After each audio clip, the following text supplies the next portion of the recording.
All right. Let them fly. Just recently played Connecticut, but their roster has changed a little bit due to injuries. What do you see from their front court? Because their front court's playing a lot differently than when they came here in January. Yeah, and Holly's played extremely well outside of our game. You know, he was shooting the ball really, really well going into our game, and then he's continued it after our game. But the big change is Carlton inside. He's been tremendous. You know, you just see him starting to blossom in the new system and different things like that. Last 3 games, he's averaging over 20 points a game, rebounding the ball really well on the offensive end. And he hurt us in the first half in our game in Stores. So we got to do a great job. They're dynamic on the perimeter. They're dynamic in transition, so explosive. Jalen Adams back. Still question if El Tariq will play.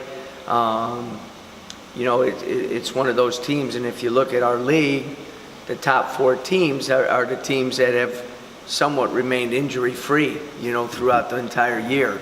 I think there's a correlation there, and you look at UCONN and what the record is when Jalen Adams is healthy or El Tariq is healthy. It just puts you in a tough spot. But Jalen Adams played the other day, and he was sensational. He really was. And you know, he's one of the best guards in the league. And so we have to do a great job in our transition defense, guarding the basketball, and kind of a new thing, them scoring in the post. So it really adds a third dimension to their offense. How did Quincy look yesterday?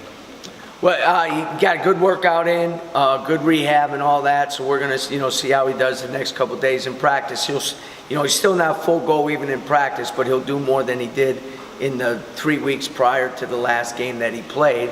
And we'll see how he does, you know, because again, the whole thing with him is the ability, how sore it gets afterwards. He's good when he's playing for the most part, but the soreness and then just being in rhythm.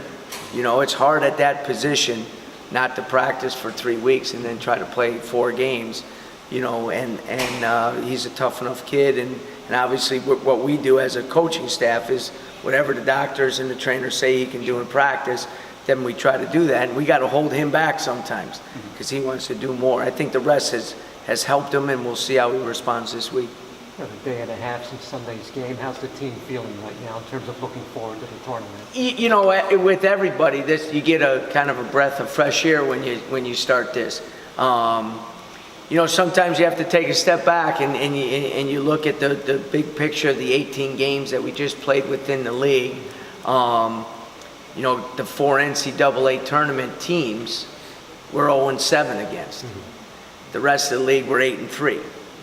You know, and we got to understand where we're at. Can't be satisfied with that, and know that, you know, the most important game is the first game that you play.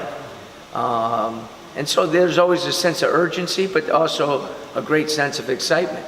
You know, you look back at a lot of the things that we accomplished, and now you have an opportunity to do something special. But the most important thing that you do is the 40 minutes on Thursday afternoon.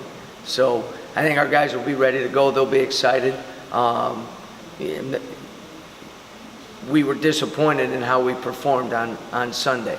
And it's, again, you know, a lot of different factors go into that, but we need to bounce back and play our style of basketball for 40 minutes. Naturally, all your fans are excited about the prospect of postseason play. What do you feel like you have to do in this tournament to keep that possibility? Well, you know, there's 3 or 4 postseason tournaments, you know, and we'll have to win a few more games to get into a couple of them, and I think we'd be pretty good in a couple of them right now, you know what I mean? So I think we'll have an opportunity to play in the postseason. With where we're at as a program right now, it's not exactly equal to football, but you have to look at it sometimes in that sense.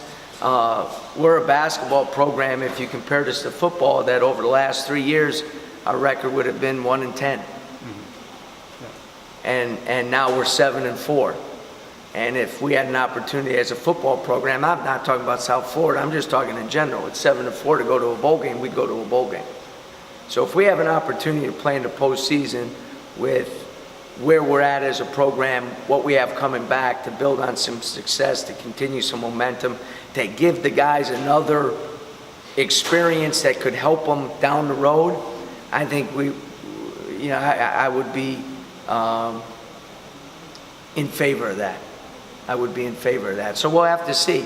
And again, that's the next step. We got to concentrate on this step right now, and that's, getting on the court and playing well on Thursday.